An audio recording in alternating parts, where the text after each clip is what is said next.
ಕೆಲವೊಬ್ಬರಿಗೆ ಬೆಳಗ್ಗೆ ಎದ್ದ ತಕ್ಷಣ ಬಾಡಿ ಸ್ಟಿಫ್ ಆಗಿರುವಂಥ ಫೀಲಿಂಗ್ ಇರುತ್ತೆ, ಅದು ಎಸ್ಪೆಷಲಿ ಯಂಗರ್ ಏಜ್ ಗ್ರೂಪಲ್ಲಿ. ಆ ಥರ ಯಾರಿಗಾದ್ರೂ ಬಾಡಿ ಸ್ಟಿಫ್ ಆಗಿದೆ ಅಂತ ಅಂದರೆ ಅವರಿಗೆ ಆರ್ಥರೈಟಿಸ್ ಇರುವಂಥ ಒಂದು ಸಾಧ್ಯತೆಗಳು ಜಾಸ್ತಿ. ಆರ್ಥರೈಟಿಸಲ್ಲಿ ಯಾವುದು, ಈ ರುಮಟಾಯ್ಡ್ ಆರ್ಥರೈಟಿಸ್ ಅಂತ ಹೇಳ್ತೀವಿ, ಆಂಕಲೋಜಿಂಗ್ ಸ್ಪಾಂಡಿಲೈಟಿಸ್ ಅಂತ ಹೇಳ್ತೀವಿ. ಈ ಥರ ಆರ್ಥರೈಟಿಸ್ಗಳು ಇರುವಂಥ ಸಾಧ್ಯತೆಗಳು ಜಾಸ್ತಿ. ಈ ಸ್ಟಿಫ್ನೆಸ್ ಎಲ್ಲೆಲ್ಲಿ ಬರುತ್ತೆ?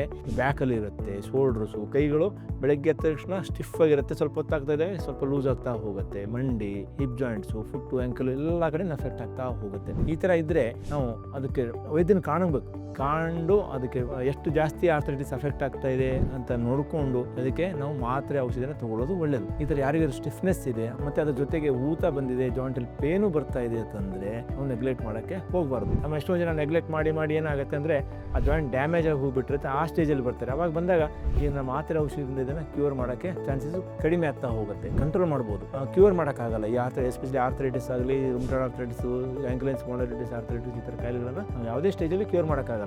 ಆದರೆ ಅದರಿಂದ ಆಗುವಂಥ ತೊಂದರೆಗಳನ್ನು ನಾವು ತುಂಬ ಮಟ್ಟಿಗೆ ಮಾತ್ರೆ ಔಷಧಿಯಿಂದ, ಇಂಜೆಕ್ಷನ್ಸಿಂದ ಇದನ್ನು ತುಂಬ ಮಟ್ಟಿಗೆ ಕಂಟ್ರೋಲ್ ಮಾಡ್ಕೋಬೋದು. ಹೀಗಾಗಿ ವೈದ್ಯರನ್ನ ಕಂಡು ಅದಕ್ಕೆ ಅದರುವಂಥ ಒಂದು ಟ್ರೀಟ್ಮೆಂಟ್ನ ತೊಗೊಳ್ಳೋದು ಒಳ್ಳೆಯದು.